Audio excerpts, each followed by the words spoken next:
Okay, let's go ahead and start on these problems, okay? So let's take a look here. First one up is just a quadratic, right? It should graph something like a parabola, right? 2x squared plus 1, and we're looking for the limit as x approaches 0 of this function. So remember, when you're asked for a limit, you're just being asked what is the y value that it's approaching, right? What's the output value approaching as the input value approaches 0? So as x is getting closer and closer to 0 from left and right, of that function, what's the function approaching? What's the y value coming out to it? And you got a couple ways you can do this, right? You can graph this thing. You can go and see, wait, what kind of parabola is this, right? Something like that, maybe. I'm just making this up.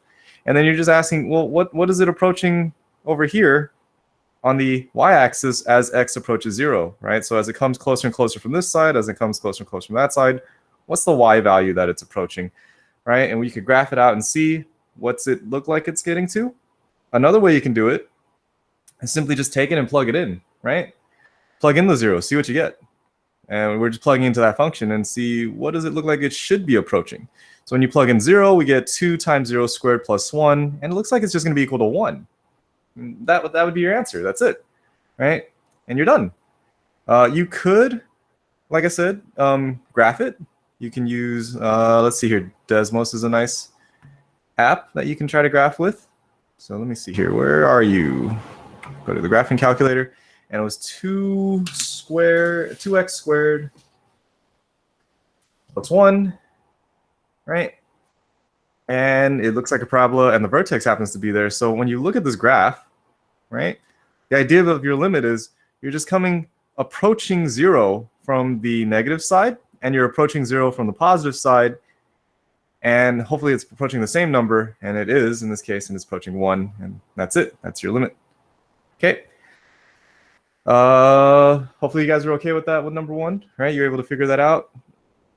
If not, hopefully it makes a little bit more sense now. What exactly are you doing when you're looking for a limit, right? Number 2, same concept, right? Except now it's a different function. It's a rational function now. Excuse me. And we have here 5x over x squared plus 2x, and we're looking at the limit as x approaches 0 of this function, right? So if you look at this one right here, you can't substitute right away, right? If you tried to do direct substitution, you'd get 5 times 0 over 0 squared plus 2 times 0, and that would equal to 0 over 0, and that's just, we don't know what that is, right? So the function doesn't exist at 0, yeah? So direct substitution doesn't work. Anyone got any idea on how I should proceed then? What should I do next? I tried plugging it in. Didn't work. I guess I should just give up on this problem, is what none of you should say. All right, anyone got any clues, any hints, anything? You can type it out if you want, if you don't want to say it.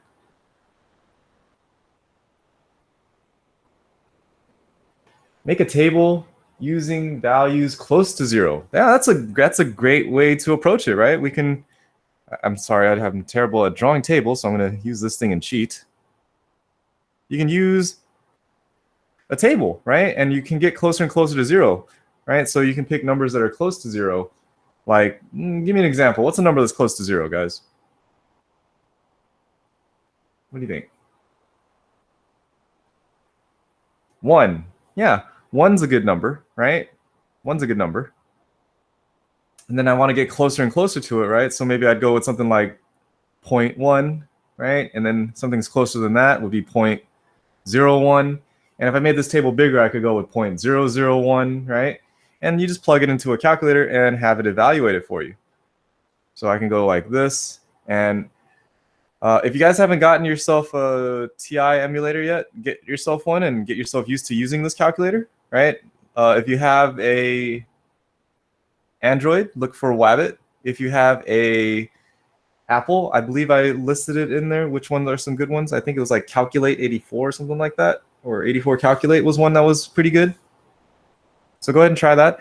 Because here's the neat thing about this here. You can actually use this calculator and just plug in the function.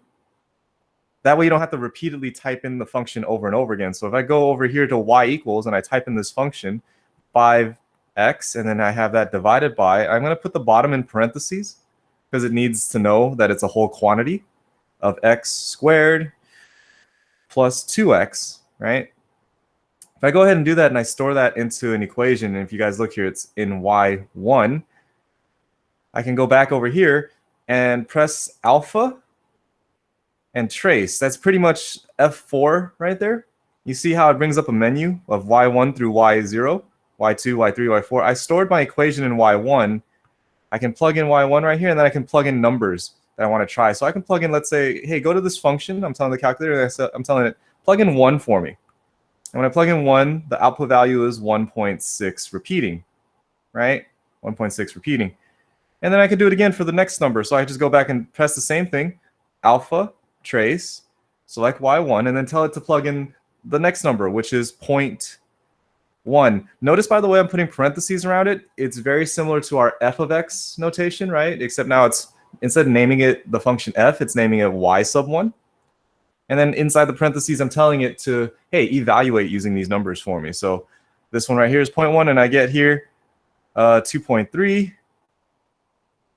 looks like. And do it again. And this time I want to go with 0.01. See what that gets. And that gives me 2.48. Oh, I don't know if I'm getting close enough with this table. I should have got another value in there. I probably should have just went with more boxes in it so I can put in 0.001, for example, like that, and see what that comes out to be. It looks like it's 2.498. So it looks like it's getting closer and closer to what number, guys? 2.498. This is for 0.001. And I know you have a very strong urge to just say, knock me. The answer is going to be 2.5.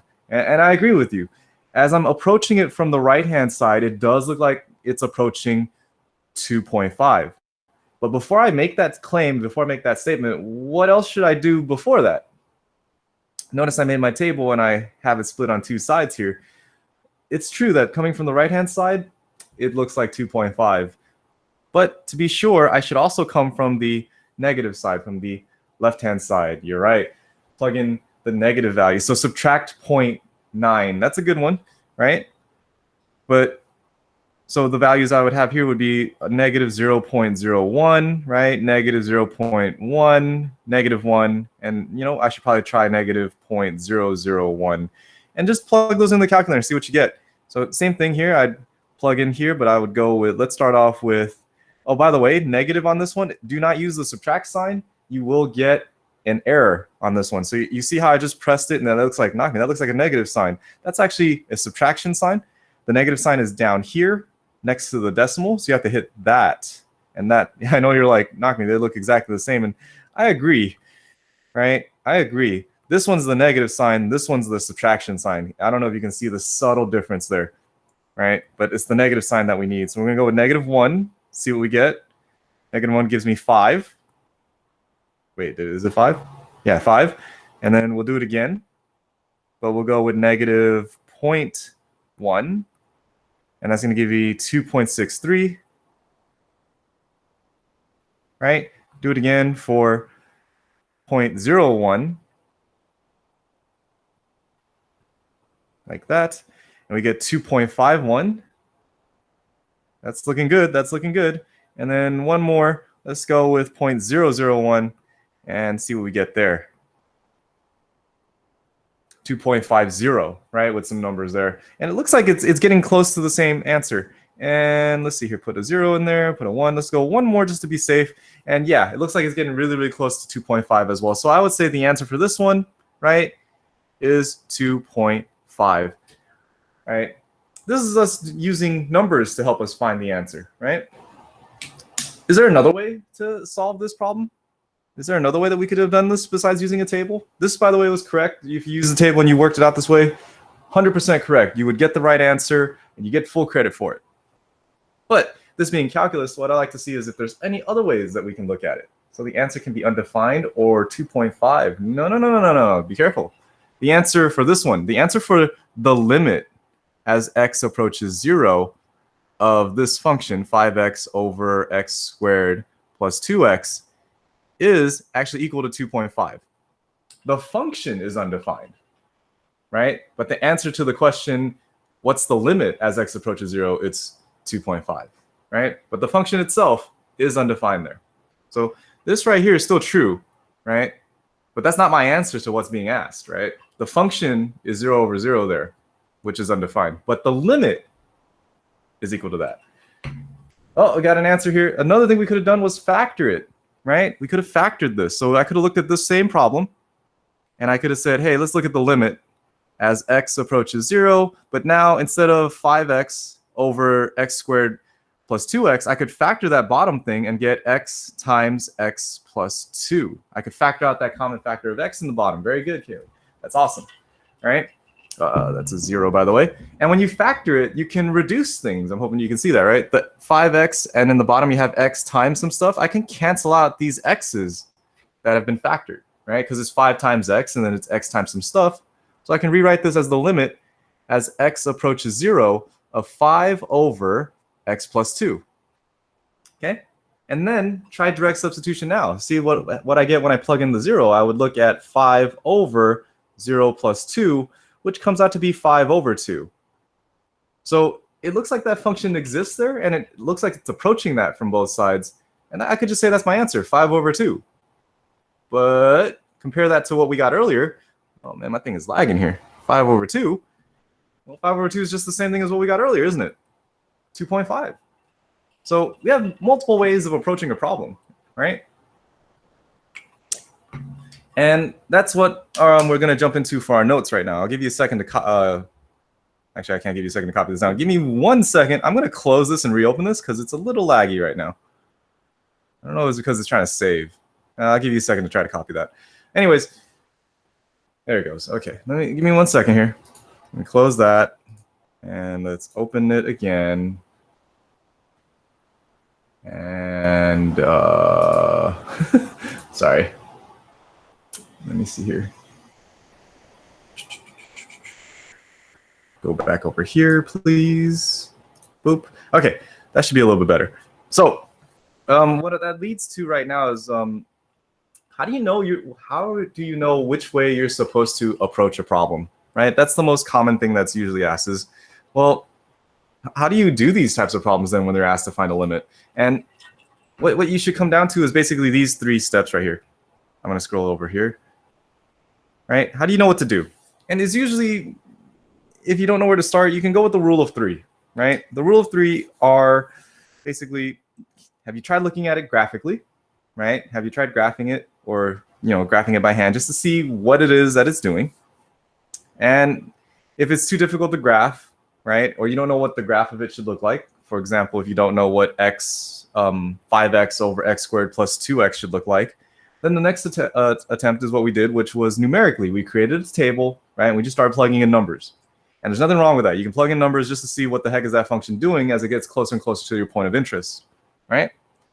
And then most of the times, though, what we've been learning for the past 3 years in high school math is algebraic skills, right? How to do it algebraically. And that one is the most common one that we're familiar with, right? If you can try to factor it, or if you can do other algebraic techniques, that's another way that you can approach the problem, right? And I think this is the hardest one to get away from. If you are unable to do something algebraically, that doesn't mean that it's not possible, but you just don't know it just yet, and you shouldn't give up on the problem. If you can't do it this way, numerically and graphically are perfectly valid methods for you to try if algebraically fails you or you were unable to find a way to do it algebraically. So keep that in mind. There's 3 ways that you can approach these problems whenever you get stuck, right? And that's going to happen, by the way, a lot in calculus. Right? You're going to look at this problem and you just be like, I don't know how to do this problem. You just have to try it. And if it doesn't work out, you try a different method. But don't give up on it. Don't throw it away. Don't scribble it all off. Just take a look at it and just see if you can learn what you should do to approach that. Okay. All right. So with that being said, I'm going to scroll down here and we're going to look at the property of limits. Okay. The property of limits. So I'm going to give you a second to copy these down. Right. So at the top here, I'm giving you 2 functions, right? And the limit as x approaches some value c of those functions, let's say is equal to some answer L and M, right? So f of x is just some generic function, right? And I'm looking at the limit of it as it approaches some value c, and it looks like, oh, it equals to L, some number L. And then I have a g of x function, which is something else over here, and that's approaching the same c value, but the output value is different, right? The output value is different, and it's equal to m. Okay, so L and m are just some numbers. If you want to think of it, just think of L as like 5 and think of m as like 3. Right? It's just they're approaching different values at the same x value, right? You don't have to draw this, but graphically, it would look something like this. It would say, I would say like, okay, here's f of x, right? And it's this function up here. And here's g of x, and it's some function down here. And c is just some random x point. Let's call it right there. So the output values then I would have is my L would be here, and my M would be there, right? So this is just some random two functions that I have there. Yeah, just some two random functions I have there, and they're just looking at the limit values of those functions. Well, what's neat is if you take the limit as x approaches c of those two functions, right? Their limit values, their output values, you can do some simple math with them, right? So for example here, if I took the limit as x approaches c of f of x plus g of x, if I were to take the f function and the g function and add them together, their limit values get added together as well. So this right here would be L plus m. And I think that's kind of neat, right? If my limit value for one of them was 3 and my limit value for another function was 5, and I was adding the two functions together, the limit of that of the sum of those functions would be the same. I would be adding the 5 plus the 3. Okay, I know some of you guys are like, this guy is talking nonsense, and it's a little weird, but I'll show you. I'll show you an example of how this works for all these different functions. Okay, so if you're adding two functions together, their limits get added together. If you're subtracting two functions with each other, their limits get subtracted from each other as well. Okay? If you are multiplying two functions together, then their limits get multiplied together as well. And last but not least, if you're dividing two functions, then their limits get divided as well, as long as m does not equal to 0. As long as m does not equal to 0, then this is true. I'll give you guys a minute to copy that down.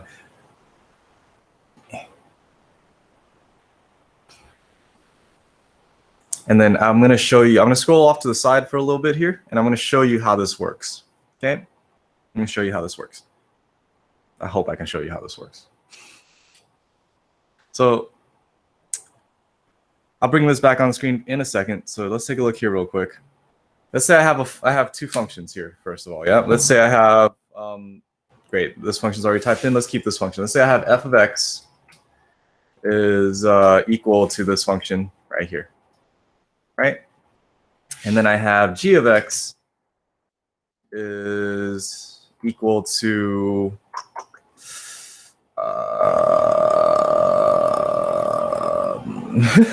x plus 0.5. I don't know. I just talked like that I just made that noise right now, but hopefully you weren't too annoyed with that. All right, so let's take a look here, right? And let's say our c value is equal to 2. Let's say we're taking the limit as x approaches. Let's say 1. Let's say 1. Right? Let's say 1. So as x approaches 1, right?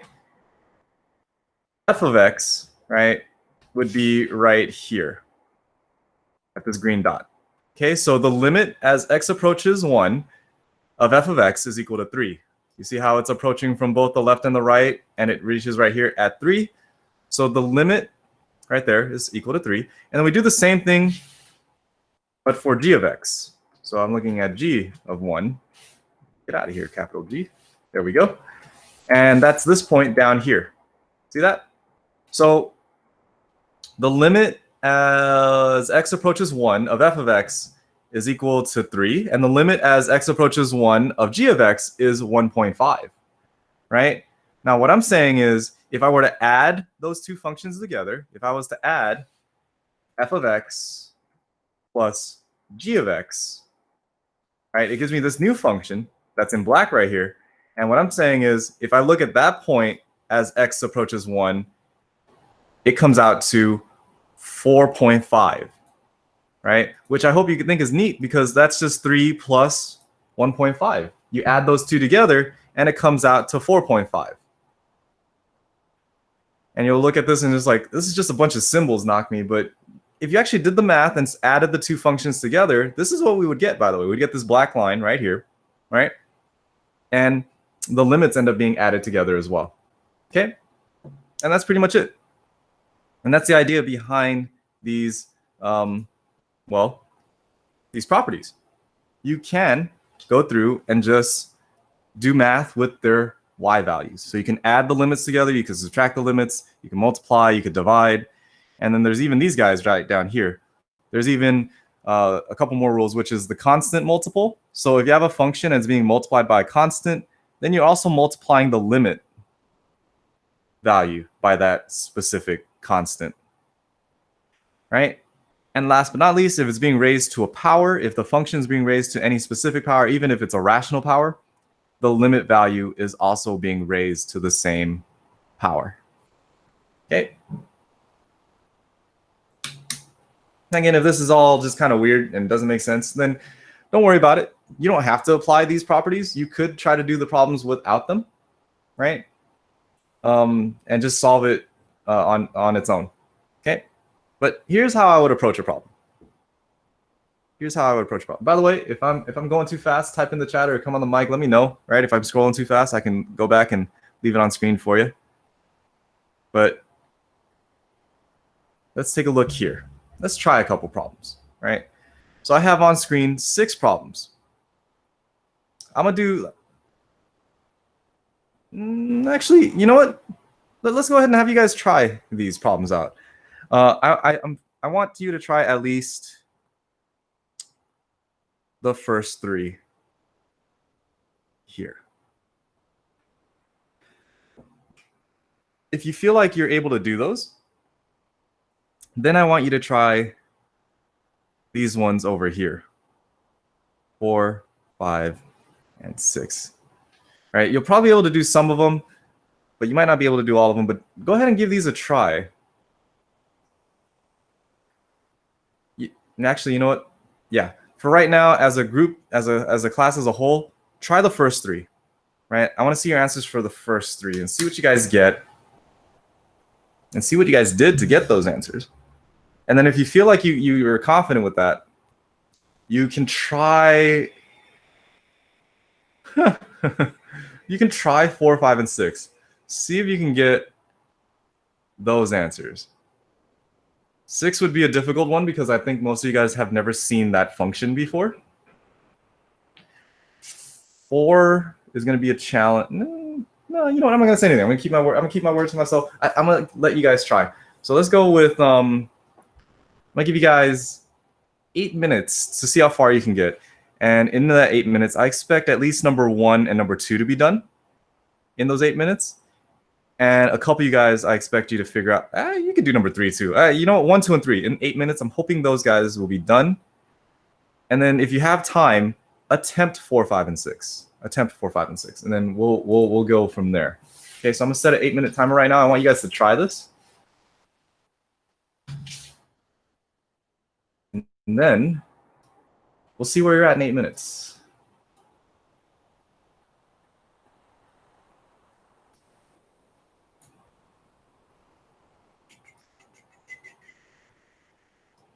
I'll put this over here as a small timer. There we go.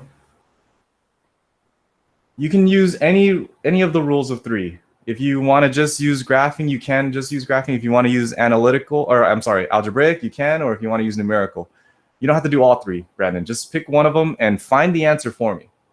Find the answer for me. Okay? And then we'll go over these guys in 7 minutes.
Oops. All right. At the 4-minute mark, so hopefully you guys have finished the first problem and attempting the next one.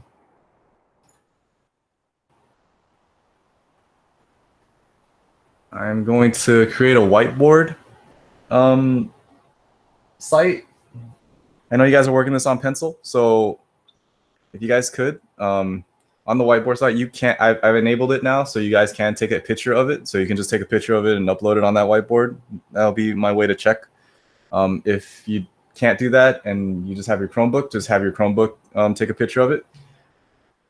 If this thing would load, my computer is lagging really hard right now, and I don't know why. But yeah, got 4 minutes. Hopefully you at least got through the first problem and you were able to figure out what is the limit as x approaches 2 on that.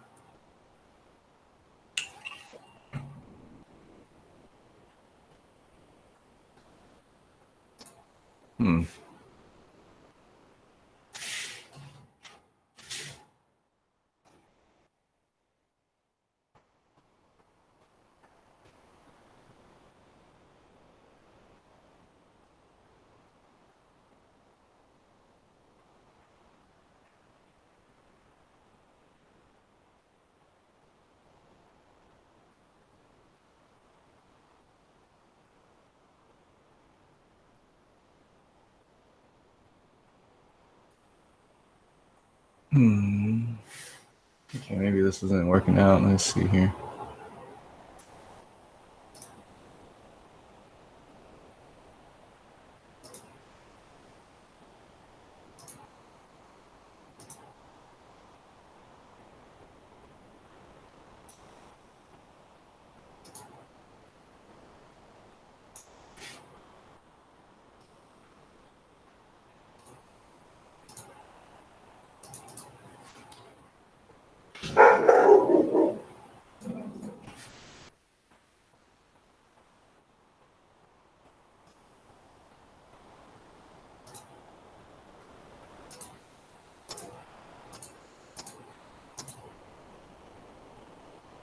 All right, my thing is lagging, so I'm going to try this over here.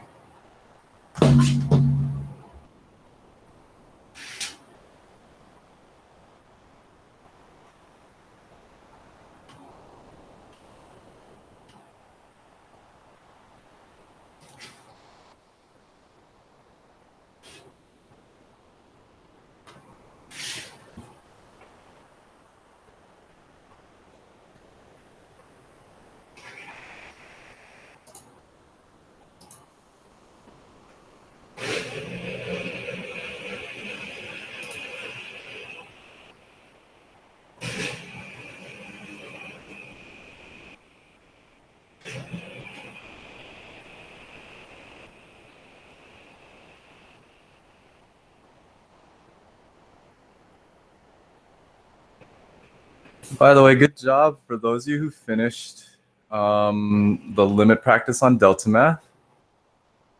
A couple of you guys joined but didn't attempt it. I changed the due date on there, so just get in there and try it. I just need you to practice that. So it looks like you guys are able to get in there and do that.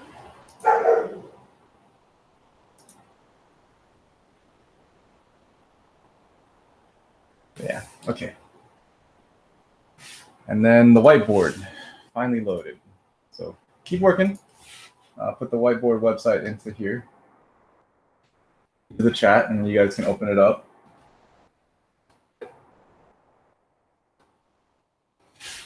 Seven, 8. There we go. So go ahead and if you're already done with the first two, you can go ahead and just take a picture of the work or type in the answer for the first two if you want. You just type in number 1 and then tell me what the answer was. Type in number 2 and tell me what the answer was. I'll take that as well. I have it set on slow mode, so hopefully it doesn't lag for you guys. And just upload as many of the answers that you were able to find in those 8 minutes, okay? Yeah, just upload what you were able to find in those 8 minutes.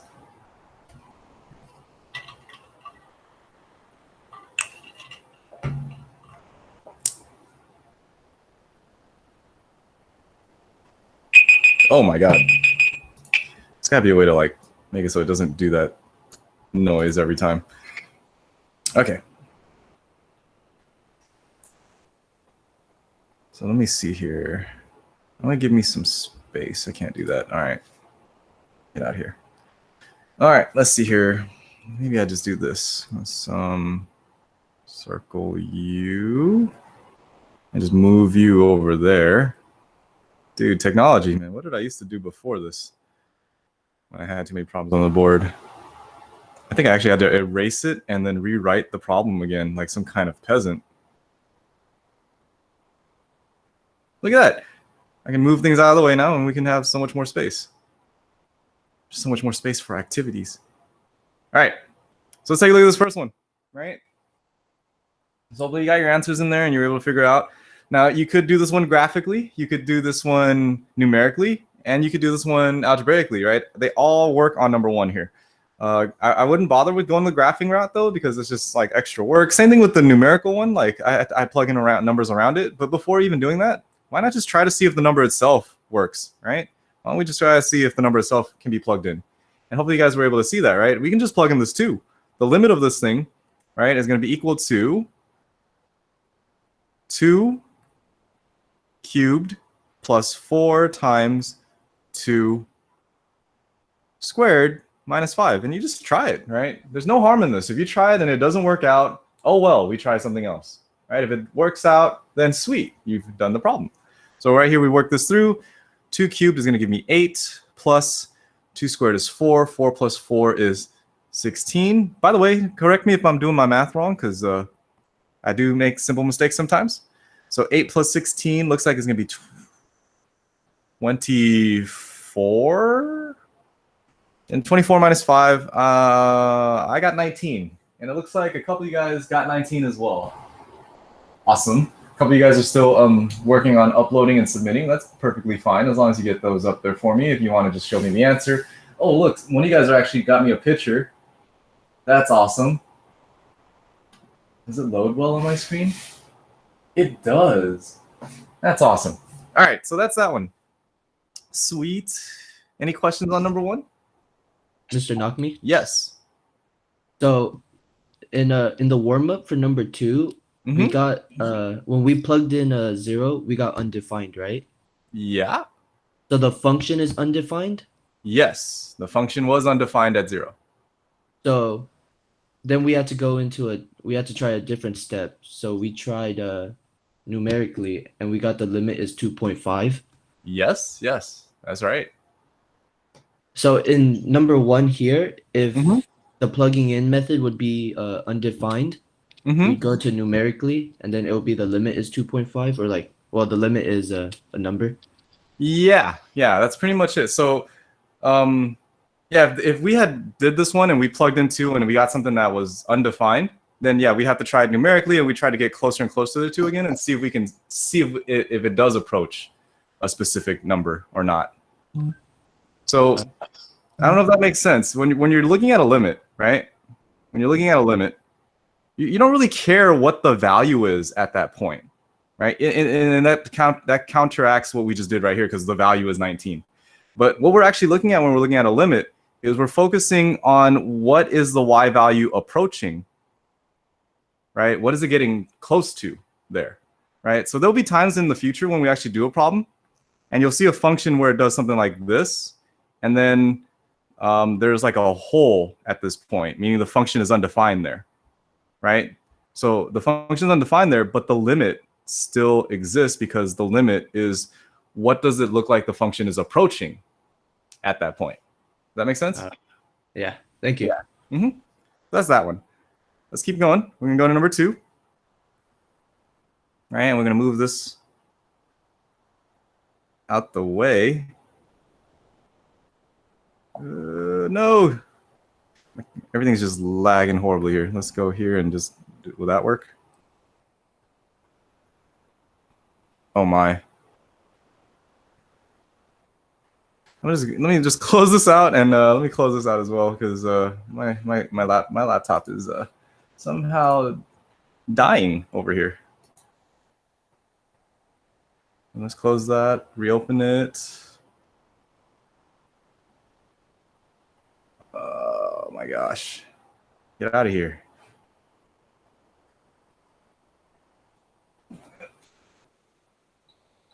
Let's go to number 2.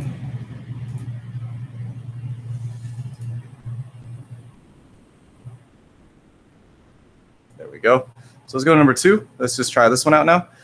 Taking a look at this one, I'm hoping that you'll see that if I plug in 2 here, we don't know if that's going to work or not, but it doesn't hurt to just try, right? So we just go ahead and try plugging in 2. So I would get here 2 to the 4th power plus 2 to the 2nd power minus 1 all over 2 squared plus 4. My goodness, I don't know what the heck is eating up my memory, but I'm going to have to figure that out soon because everything is drastically lagging here. All right. Anyways, it looks like it's going to work out because I'm not going to get something over 0, right? In the bottom, I get 2 squared, which is going to be 4. 4 plus 4 is going to be 8 in the bottom. In the top, I get here 2 to the 4th, which is, correct me if I'm wrong, 16, right? 16 plus 4 minus 1. So hopefully you guys got some kind of fraction, I'm thinking, right? Does that look right? 16 plus 4 minus 1, so you get 19 over 8. I think that's the answer. And if you put it as a decimal, that's fine. If you left it as a fraction, that's fine as well. But I don't think you can reduce it any further. And we got a couple different answers on this one from people. So what happened? What do we get lost on here? I'm not gonna be able to use this. Oh, yeah, 19 over 8. So the decimal that you guys should have got is about 2.375. That's what you should have got for that one. All right, let's keep going. Limit for this one right here. Now, this is what I mean, by the way. We could just direct substitute it, but I'm hoping you guys notice that if I have one function, I'm multiplying with another function, I can find the limit of each one individually and then just multiply those 2 together. Right? You don't have to do this, by the way. You don't have to write this down either. I just want to show you how neat this is. What I'm saying is if I'm looking at the limit as x approaches 3 of just x squared, right, that's going to equal to 9, right? And then if I was looking at, oops, we'll look at that one later. If I was looking at the, come on, man. If I was looking at the limit as x approaches 3 of, let's say, just 2 minus x, right? I can say that this is going to be equal to -1, right? And what I'm saying is if I just multiply those 2 functions together, I could just multiply the 2 limits together, and my answer for this, my gosh, I'm lagging so hard that it just crashed on me there. All right, give me a second. I'm just saying that you can just multiply those answers together to get -1. All right. I need to start closing out some things here. Close you out. Hopefully this will be all right. Close that. And close you.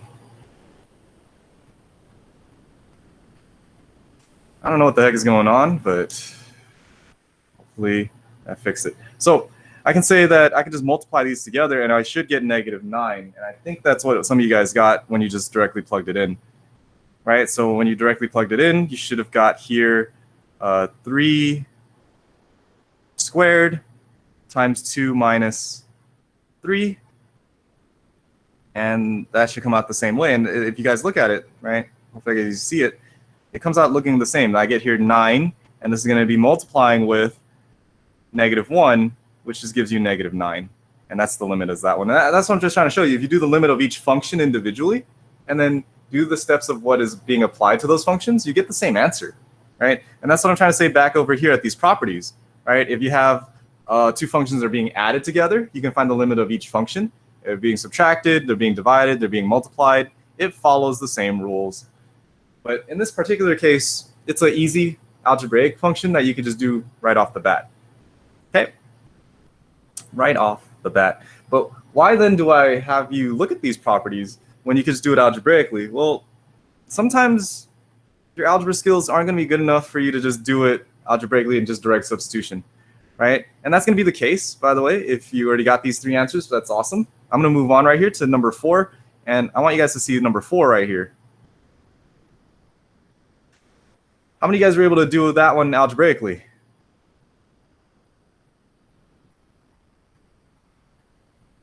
Oh man, that lag though. There we go. Oh, where did that 3 come from? Is that 3 from that cube? All right, get out of here. I'll put that back down here. All right, so let's take a look at this one. All right, direct substitution, right, is going to give you tangent of 0 over 0, which is undefined, right? So algebraically speaking, I was not able to do direct substitution. How many of you guys were able to figure it out using a table, using numerical values? Right? Hopefully you guys were able to do it that way. That should have gave you an idea of what it's approaching. But if you want to see this one using properties, I'll show you right now. Right? I'll show you right now. Check this out. I can say that this is the same thing as the limit as x approaches 0 of sine of x over cosine of x all over x. And what I've simply done on this first step right here is I'm hoping you realize right here that tangent of x is the same thing as sine of x over cosine of x. I'm just using an identity property for trig. Okay? Now, keep going with this. I can rewrite this as the limit as x approaches 0 of sine of x over cosine of x. And then this is all over x, so I can rewrite this as 1 over x. Okay? Hopefully you guys are okay and you're seeing this all right. I can keep going and rewrite this as the limit as x approaches 0 of sine of x over x times 1 over cosine of x. So I'm hoping you're seeing, all I'm doing right now is just rewriting this, right? I rewrote tangent as sine over cosine. That's the identity that I have written over on the side. And then on this step right here, where I switched it up into 2 fractions multiplying with each other, that idea is if I had like a fraction on top of another fraction, that's the same thing as like that, for example. That's the same thing as me taking the top fraction and then changing it to multiply and then flipping the other fraction upside down, right? We keep flip change when you have a fraction divided by another fraction. So that x is the same thing as x over 1, right? So then I just rewrote it this way. And then for this third step down here, I just switched the denominators around with each other just because this is a property of multiplication, right? So you guys would agree, right? If I had 3 over 5 times 1 over 2, wouldn't you guys agree that that's the same thing as 3 over 2 times 1 over 5? And if you don't believe me, you can multiply it out and see, right? This was going to give me 3 over 10, which is still equal to 3 over 10. So I can just switch the denominators as long as they're multiplying with each other. Ooh. Why did I do all that? Why did I go through all these steps when I could have just did this numerically, right? And I could have got my answer using the table.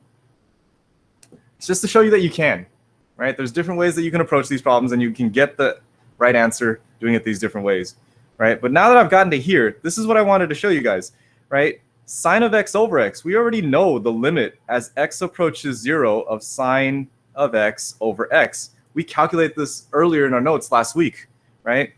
Using the numerical table, we know that this is going to be equal to 1, right? And then looking at 1 over cosine of x, looking at the limit of that as x approaches 0 of 1 over cosine of x, Well, can I just plug in 0 into cosine and see if I get something that is not undefined, right? So if I go ahead and plug that in, and let's say I get my calculator to turn on. By the way, since I'm lagging so much, can you guys just type into the chat? Is my voice sounding robotic right now, or is it sounding normal? You sound fine. Okay, that's good to know. Yeah, you sound fine. Thanks. I'm a little worried, but that's good to know. All right, so back here, if I was just looking at cosine of 0, what does that equal to? Cosine of 0 is equal to 1, so the limit of 1 over cosine is equal to 1 over 1, which is just equal to 1. So I'm putting this off on the side right here. This is like, just me doing side work. And what I'm saying is now, I can look at these limits individually. I can look at this as one function and this as another function. So the limit of sine of x over x is going to, as x approaches 0, that's going to equal to 1. And then the limit as x approaches the 0 of 1 over cosine of x, that also equals to 1. And remember the earlier property I stated, right? There is a product property. If I'm multiplying two functions together, I can multiply their limits together and get the same answer. So back over here, I'm multiplying two functions. Pretend that this is my f of x, and pretend that this is my g of x. And I'm taking the limit as both of them approach 0. Well, each one of those was equal to 1, and I could just multiply those two together. So my answer, after all that work, is equal to 1. So the limit as x approaches 0 of tangent of x over x is equal to 1. And again, you don't need to do this algebraically. That's a lot of steps for this one algebraically. So you could try, you can try doing different methods. Like I said, algebraically, it will work out. But you could also just do a table and plug in what are we approaching? 0. So you can try approaching 0.1, 0.01, 0.001, 0.00001, and then doing it from the negative side, negative 0.1, negative 0.01, negative 0.0001, and see what you get there. And hopefully it should approach 1 as well. And last but not least is when you're completely stuck on this and you're trying to figure out how to do these limit problems, graph it. Just graph it and see what the heck is it approaching, right? And again, hopefully you guys are going to get yourself familiar with the TI calculator, because I'm going to keep showing this every now and then, right? Just to get you guys used to it. So I'm looking at tangent of x, and this is all being divided by x, right? So I can look at this graph and see what it's doing. And my gosh, it is looking crazy, isn't it? But I don't care about all this nonsense. I only care about at 0. What is it doing at 0 right there, right? So you got a couple options. You can zoom in on the value, right? I can zoom in and move the dot up here and zoom in there and see what it's doing at 0. And it looks like it is approaching 1, right? It looks like it's approaching 1. So that's one way to do it if you have a TI calculator. And there is calculator sections on the AP exam, and there's non-calculator sections, so it's nice to have a backup. But if you do have your calculator, you also have a table. If you guys see right here in blue, it says table right above the word graph. So if I hit the blue button second, you see a little arrow pops up, and I can hit that table, and I can see my table and see what numbers are coming out for the output value. And you'll say, knock me, 0 says error right there, though. I want the actual, number there, but it gives me an error, so I can't actually do that. So I can adjust it to give me the numbers that are close to it, right? So I want it to start at, let's say, 0, and I want the delta values, which is, by the way, that's how much the values change. So I can say I want it to change by 0.01, and let's say, and then I can go ahead and press enter and go back to that table and check it out. You see here, I'm getting numbers that are from the negative side, and they're getting closer and closer to 0. So negative 0.9, negative 0.8, negative 0.7, negative 0.6, negative 0.5, negative 0.4, so on and so on. And it looks like it's approaching 1 from the negative side. And I can do the same thing from the other side, 0.06, 0.05, 0.04, 0.03. It's getting closer and closer to 1. Now you'll say, knock me, it looks like it's a 1 right there, but it's actually 1.000033. So it's not quite 1, but it's approaching 1. So what am I saying with all this stuff and all this information I'm telling you is that when you do these problems for your limits, for your homework, don't get fixated on just doing it one way. If you can't do it algebraically, don't stress out on that, right? Like this was me doing it algebraically. And it takes a lot of things that you might not remember. So if it doesn't work out algebraically, try it numerically. Try it graphically, right? There's no harm, no foul in doing it that way. All right? All right. I've talked quite a bit. Let's finish up these last two. Yeah? We got here number 5 and we got here number 6. And then hopefully we finish that off. I can start you guys off with the notes for 1.2. Let's move this further down so I can get some more space here. Let's take a look at this one right here. This one doesn't look as tricky, does it? It does not look as tricky. I'm hoping you see that, right? It looks like it's just a rational function. I have x cubed minus 1 over x plus 2. And I'm taking the limit as x approaches negative 2. Okay? So if I do direct substitution, I hope you guys see that if I plugged in negative 2 cubed minus 1, and in the bottom I have here negative 2 plus 2, I end up getting here in the top, it looks like negative 8 minus 1 over 0, which I'm not even going any further. You see that it's undefined. It's something over 0. So direct substitution doesn't work, right? Algebraically speaking here, x cubed minus 1 is a special factor if you want to try to do this algebraically. And you'll get here x plus 2 in the bottom. I can't factor that any further, but in the top, you have a difference of 2 cubes. And if you don't remember how to factor a difference of 2 cubes, I'm going to go ahead and just Google that for you. Difference of cubes. Right? And we can go ahead and take a look at something here. So this is telling me, oh, that's the sum of 2 cubes. Same sign, opposite sign, always the same. So if it's both negative, it'll be negative like this. And this is what it should factor to. I'm dealing with, by the way, x cubed minus 1 cubed. So I would fill this out like that. So it's going to be the same sign, different sign, always positive at the end. So this top one would be x minus 1, because that's the same sign, and then x plus, different sign. And going back to the notes right there, it should be a times b. So in this case, 1 times x. So it would be x plus 1. So x cubed plus x plus 1 squared. And that's what that factors out to. And if you look, algebraically speaking, I factored this out. Nothing cancels, right? Nothing cancels here. So I don't think I can do this one algebraically. And that's okay, right? I have other methods here. We can try it numerically, making a table to see what's happening. And you could also try it graphically, right? I'm going to look at this one as a graph because that looks a little tricky. So let's go over here to Desmos real quick. And let's plug in those functions here. We're looking at x cubed minus 1 and x plus 2. So x cubed minus 1, and this whole thing is being divided by, so I'm going to have to put parentheses around this, and then divide by x plus 2. So I'm looking at this as x approaches what number? As x approaches negative 2. As x approaches negative 2. Here's negative 2 right there. So I need to look as it gets closer and closer to negative 2. All right, let's see what it's approaching.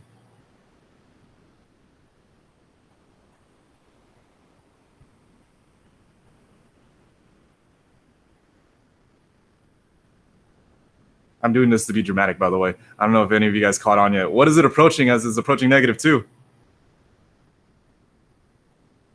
I can't even get the value to show up on the screen. There it is. At negative 1.9, it's at negative 245. Let's keep going. I can't even can't even click on that thing to show you.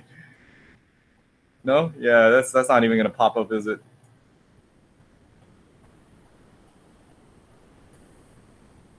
There we go. It won't even let me drag that down. So what do you guys think it's approaching? Negative infinity, right? Negative infinity. So what's the limit in this problem then? What's the limit? The limit as x approaches negative 2 of x cubed minus 1 over x plus 2. It's Yeah, that's right. So we got two possibilities of answering this, right? But one interpretation is that it's another way of saying the other one. So I would say that the limit is undefined. Not undefined. I'm sorry. The limits can't be undefined. The limit does not exist. Yeah, it does not exist. And why does it not exist? Because it's approaching, right? It's approaching negative infinity. It's not approaching a number. It's approaching, like I said, negative infinity, which is not a number, right? So the limit in this case does not exist. It doesn't have a limit, right? There's no limit on this one. It's going off forever, right? And you wouldn't have been able to see that algebraically right here. Or maybe you would have. Or maybe you would have. Hint, hint, that leads to the next lesson. But anyways, that's it for this one, right? It does not exist. And if you put down negative infinity, this is what I'm trying to say. Negative infinity implies that the limit does not exist, right? That's what people infer. Like, it does not exist because it's going towards negative infinity, which is not a number, right? Yeah. Crazy stuff, yeah? And this is the last one right here that we'll talk about, which is the limit of, the limit as x approaches 2 of, this one right here is, I believe, the rounding function. It rounds your number for you to the closest possible number. So in this particular case, the limit as x approaches 2 of this is just going to equal to 2. Because if you want to look at it closely, right, what all the rounding function does is it just rounds your number. So if you're going to plug in numbers like 1.9, 1.9 with this around it simply goes to 2. And so does 1.8, and so does 1.99. All this does is it rounds it to the nearest number. And if you go on the other side and you go 2.1 and round it, that's also going to approach 2, because when you go to 2.1, you round down, right? Now, does that mean when you're rounding, it's always going to round to that number that you're looking at, that you're going around? No, it does for the rounding function. But there's two other functions that you should get used to, right? So, by the way, this is where it gets confusing. We use this for brackets for interval notation as well. But if you're talking about it as a function, like let's say f of x, we call this the rounding function. I believe it has another name too. But we also have these functions that look like this. Some of you guys might have seen this on a homework assignment that you might have had from me or someone else. We call this the ceiling. I don't know how to spell ceiling. Is it one L or two? Ceiling function. And the ceiling function is neat because it takes whatever number you get, no matter how small the decimal is, and it always rounds it up. So for example, if I had 2.1 with a ceiling function, this would actually round to 3. If I had 2.00001 and I had a ceiling function on it, it would still round it up to 3. And then we also have this function right here, and we call that the floor function. It's not important that you've ever seen this before or you know how to apply this too much. It's just a function that we deal with, just like sine, cosine, tangent. It's just another function. But same idea. If I had, like, for example, 2.9999 and I use the floor function on it, this would actually round it to 3. To 2. Right? So if you see a function that hasn't been defined to you before, don't freak out, right? It still applies the same rules when you do the limit. You're still trying to find out what is the y value approaching. And if you don't know what that function is, just look it up, right? Try to figure out, try to identify, well, what does that function do if you're unfamiliar with it, okay? And that's going to be something that's a common case in calculus. You're going to be thrown functions that aren't going to look familiar to you. And you're going to have to figure out how to work with that function with all this calculus stuff. All right? Okay. How do you feel? You all right? If you haven't done so already, can you guys make sure you submitted your answers for 1, 2, and 3 onto the whiteboard link that I had posted in the chat? If not, if you already did so, you're good. You just leave that open for me, then I can take a screenshot. If you haven't done so already, can you do that so I can see what you guys were able to get for your work? Because I see a couple of you guys that have it blank right now. Just get in there and submit that for me and save it, and I'll save that as your classwork for today. Looking at today's lecture, right, we were supposed to finish 1.1 notes today, and that's what we did. And I want us to start on 1.2. I know that we only have like 11 minutes left, but just a heads up, like, I'm going to be saying this repeatedly. We're a little behind on schedule, we should have been done with 1.1 last week, but I had to give that test, so that ate a little bit of time. So I'm going to start us off with 1.2. And you're not going to have homework on 1.2. Your homework is strictly on 1.1, and it's already posted on Canvas. You can click on it and take a look. Waste a little bit more time to show you. Right, when you click on 1.1, your homework is listed into a Cami file again. And don't do all of them, please. Just do them here. These numbers here, 7 through 13 odd, 15 AB, 17 AB, 21, and then 41 through 48. Do it on a separate sheet and then take a picture and then put it onto Cami for you. So let me actually show you how to do that, just because I noticed some people, you guys are getting the idea. So here's the problems, right, from the book. Don't do all of them, and please don't type in just the answers next to like the number for me, right? I want the actual whole work set. So here's what I want you to do. Is it loading? Sweet, I already did this for you. So after you work it out, make it clear for me on your paper. Tell me which one is number 7, which one's number 9, right? And actually write down the problem for me and do the work, and then box it off for me, right? And after you box it off and then do it on a sheet, you're gonna take a picture of it, upload it to your drive, right? Upload it to your Google Drive, and then from here on Cami, you'll see there's an option down here that says Insert Image. So you're going to insert an image, and you could do it from your phone, you could do it from your device, but you can also do it from your Google Drive, right? So you go into your Google Drive, make sure you're logged into your school account when you upload it to your drive, and then look for your homework picture that you took a picture of. There's going to be like a lot of random files here. I'm just going to close that out right now before it shows up.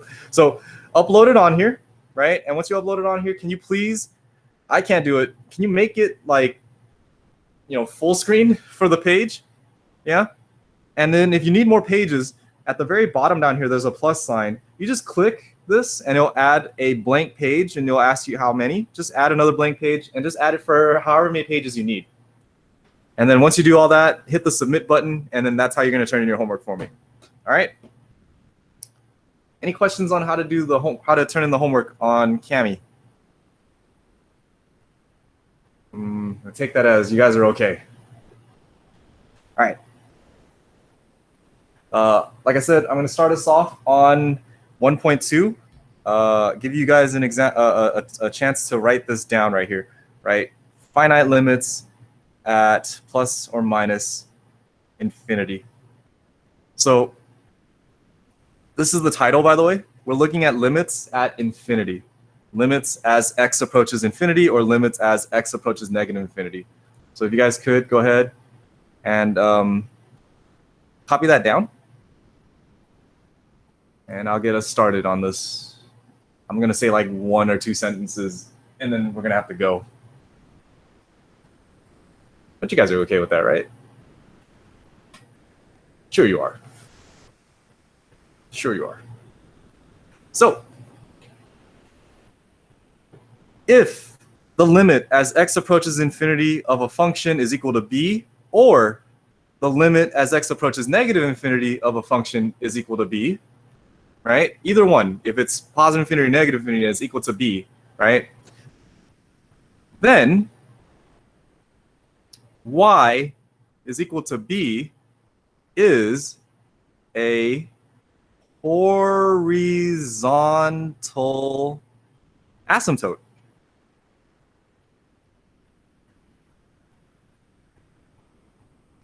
For y is equal to f of x. You know what? Take off the y. Let's just say for f of x. Let's just make it like that. That sounds a little bit better, right? Y is equal to b is a horizontal asymptote for f of x. And hopefully this is similar to or familiar to some of you guys, right? You might have learned this as end behavior when you guys first learned about limits, right? It was a way to see like, hey, what's this function approaching as it goes off towards infinity or negative infinity? And that's actually what we define as a horizontal asymptote.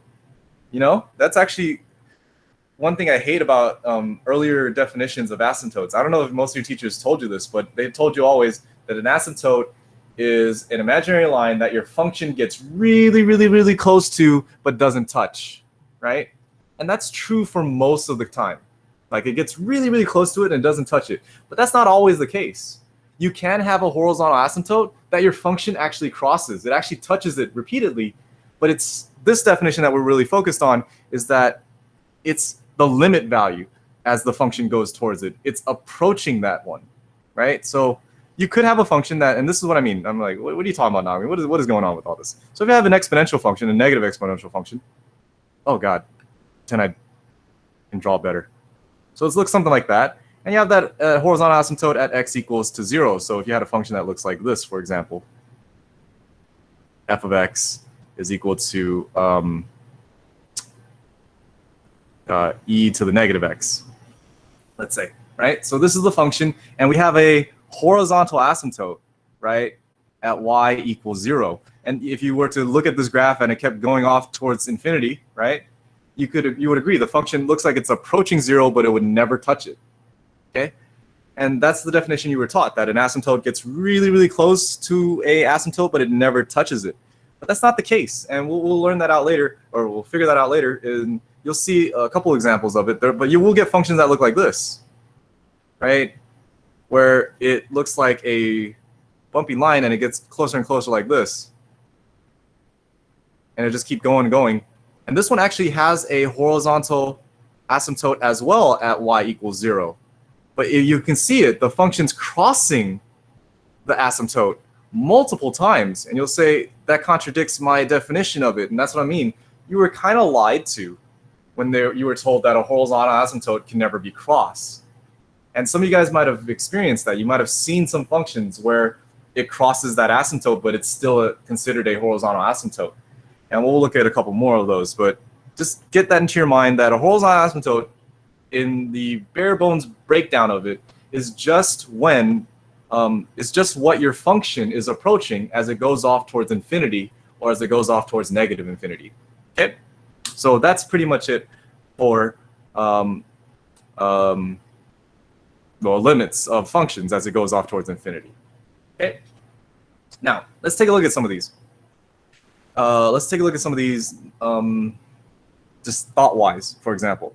So I have here two examples, right? I don't know why I have that written over there. Just ignore that for a second. But let's take a look at these two examples right here.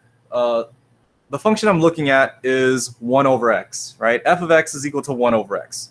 And I'm asking to look at what is it doing as x approaches to infinity, right? And for those of you who are unfamiliar with 1 over x, the parent graph for that looks something like this, right? So it looks like we have horizontal asymptotes for this one is y is equal to 0, if you remember this graph. If not, that's okay. We'll talk about y right now. Shoot, I got 2 minutes. All right, so here we go. If you look at this, right, we're looking at x going off towards infinity, and you could actually try to directly substitute that in. Like in your mind, you can actually say, well, what is that? That's saying that it's going to be 1 over this ridiculously large number, right? So think about those numbers numerically. Let's go with 1 over 100. And then what's the next large number? Let's go with 1 over 1,000. Would you guys agree that 1 over 1,000 is smaller than 1 over 100, right? And then you can go bigger. Let's say 1 over 1,000,000, and then 1 over 1,000,000,000. And when you start doing that, those numbers get really, really, really, really, really small. So 1 over 1,000,000,000,000 is even smaller than 1 over 1,000,000,000. And I'm hoping you understand that when we're looking at this, right, keep that idea in mind that what we're actually looking at is not the function value at infinity, but we're looking at what is the limit at infinity. What is it approaching as it gets towards infinity? And I hope you guys will see that it's approaching 0 as you go off towards infinity. And the same thing can be said as this thing goes off towards negative infinity. This is also approaching 0. And that's all it is, right? If you get that concept down, that the limit is just your function's approaching value, not the function value itself, not the actual evaluation at infinity, because that's just nonsense. But what is it approaching as it goes towards infinity, right? As it's going towards infinity and going towards negative infinity. Okay? I'm going to call it there. We started 1.2. I'm happy with that, but we didn't actually get into the chunk of the notes, but you know, that's how it is. with that being said, you guys should attempt the homework for 1.1. You should be able to do those problems now. See what you get. And that's pretty much it for today, guys. Whew, I know it's a lot. And if you have any questions, I'll be in my office hours today from 1 to 2. All right? That being said, we're going to call it there.